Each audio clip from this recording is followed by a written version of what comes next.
this argument that I just about to make, I have not heard anywhere else as the most important thing. And it's not your PPC, it's not your reviews or even your profits.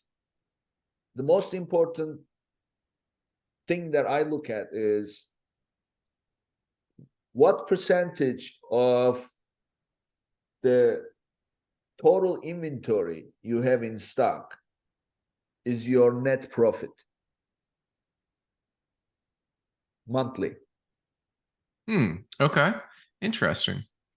In other words, let's make it an example. Mm-hmm. Let's say that you have $100,000 sales in a month. Mm-hmm. And then let's say that you have a net after everything, 20% net margin, which is a pretty healthy number. That means you netted 20 grand, right? Okay. So if you netted 20%, you spent 80% on Amazon fees, merchandise, and everything else, right? So how much was the merchandise value? Let's say that you have a real good cost, call it 25%, which is very good, which means that that $100,000 sale cost you $25,000 in the merchandise itself. Okay. So I say, what was the value of the inventory at the beginning of that month that you had in stock?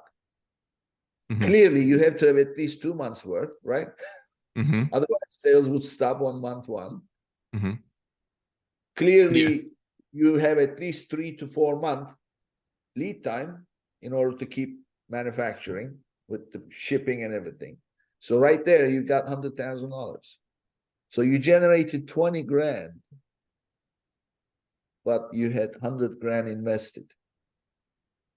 And that is the ratio that I look at, because this is where people run out of cash. When you run out of cash, you're out of business. So this is what I look at. So my point is that 20%, which is a very good margin, 20% net profitability,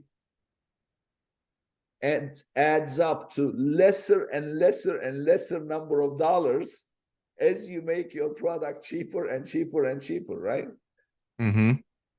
This is the reason why I don't like cheapest.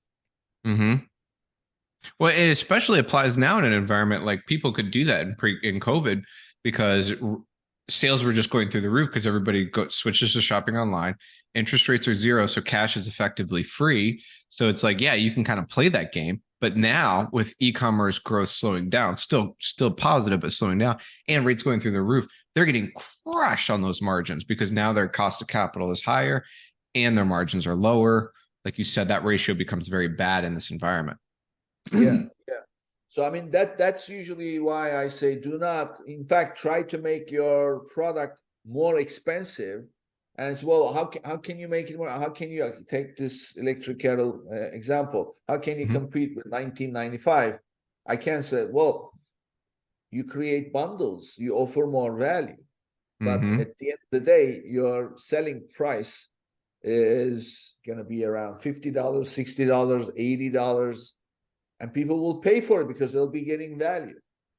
And by the time you profit, it's more dollars in the bank rather than percentages that give you a couple of bucks. Right. And that's one of the key things is, like, I see a lot of people come in and be like, well, this is my price. And it's like, well, let's say we go back to the kettles, and the kettles are $20 and they want to charge 50, and their kettles, for an extreme example, just comes in different colors. Right. And it's like, well, the additional price has to be commensurate with the additional value that you're providing. Like, you can't just be like, oh, mine comes in blue, nobody else has blue, I'm going to charge twice as much. It's like, well, no, it doesn't work that way. It's, that's where you can A/B test your price. Maybe coming in blue is worth $5 or $7 or $10, but it's pretty unlikely it's worth $40. And I think that's where a lot of people lose out on the second half of that equation, right? Where they add value and they add a higher price, but then they just go kind of nuts with it.